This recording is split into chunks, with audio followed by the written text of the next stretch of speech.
Hola amigos! I'm Paco, once just a scruffy pup running the streets of Cancun with my mama and my sister.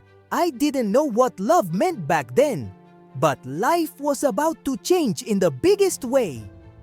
Before the happy tail wags and sunshine, there was struggle. On the dusty streets of Cancun, little Paco, his sister and their mama searched every day for scraps, hungry, tired and invisible. But even in the hardest days, their mama's love never faded. She kept them together, dreaming that someday someone would love them too.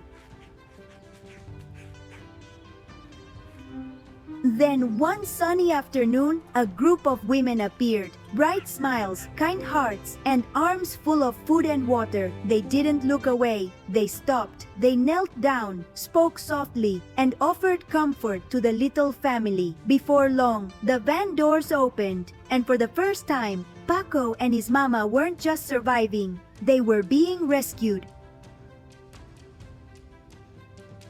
I didn't know what was happening when the nice ladies told me I was flying to Canada. I thought maybe I was going to the moon. Then I met her, my flight angel, Mama K. She didn't even know she was getting a dog, and I didn't know I was meeting my forever human. It was all new for little Paco. The hum of the engines, the clouds dancing outside the window, the strange rush in his belly every time the plane turned. He didn't understand where they were going or why the ground had disappeared beneath them. But he did understand one thing. He already loved this woman who held him close. Okay, I love this woman, like a lot. But why can I see my own breath? Fast forward a few years, and life in Canada was pretty sweet for little Paco. Even though it seemed like it was always raining, he wasn't exactly a fan of the cold. Neither was Mama K. Still, he adapted. From long walks to weekend adventures, they did it all. But the best part? Those magical days when Mama K would say the words every pup dreams of. Let's go get a pup cup. Listen, life in Canada had its perks, okay? Like pup-cups. You ever taste heaven? Yeah, that's it. In a cup. Whipped cream first, questions later.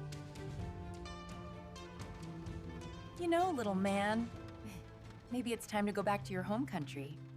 Sunshine, palm trees. So after Mama K said, Paco, let's go back to your country. And I'm like, woman, are you crazy? I was starving there. No toys, no pup cups, nothing. But fine, I hop in the car, we drive forever, and the second we got there, I knew exactly what she meant. No more sweaters, the ocean breeze, and this side of Mexico, even though it wasn't Cancun side, way warmer than Canada, baby. So, they hit the open road, cruising down Mexico's breathtaking Pacific coast. From palm-lined beaches to winding mountain roads, every turn brought a new adventure. Eventually, they made it all the way to Oaxaca City. And let me tell you, that market, the biggest outdoor market Mama K had ever seen. They couldn't even finish it in one day. Paco tried, but his little legs had limits. They spent months exploring, soaking up colors, music, and sunshine. But what Paco didn't know was that Mama K had a secret. She was looking for something more than adventure. She was looking for a place to finally call home. Back in Mexico, lindo y querido. After years in Canada, the mountains, the forests, the snow, it was time. Mama K and Paco were heading back to Mexico permanently, and a lifetime of memories went into a little gray trailer hitched to their teal SUV. Paco watched every move, tail wagging, not totally sure what was happening, but ready for adventure, and hit the open road. The border crossing came fast. Welcome to the United States, and the highway stretched endlessly ahead.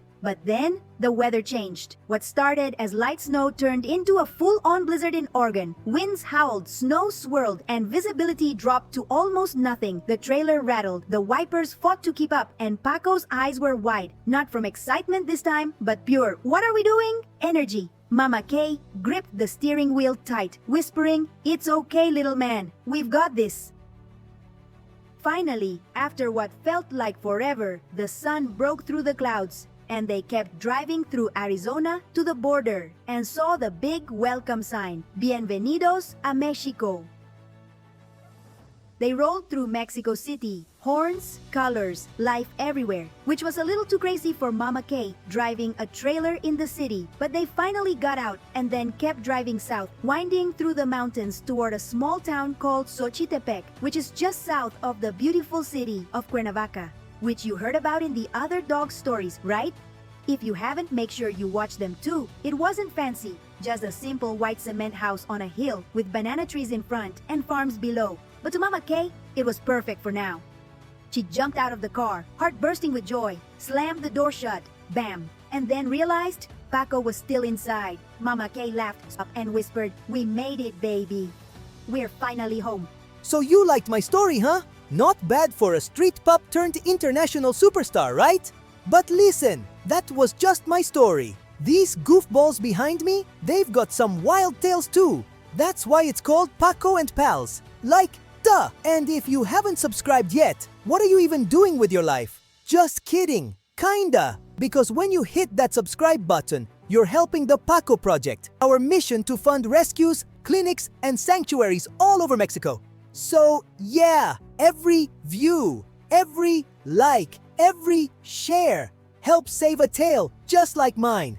And trust me, we've got so many more adventures coming your way. Stick around, amigo. The pack is just getting started. And this story? Oh, it's only the beginning.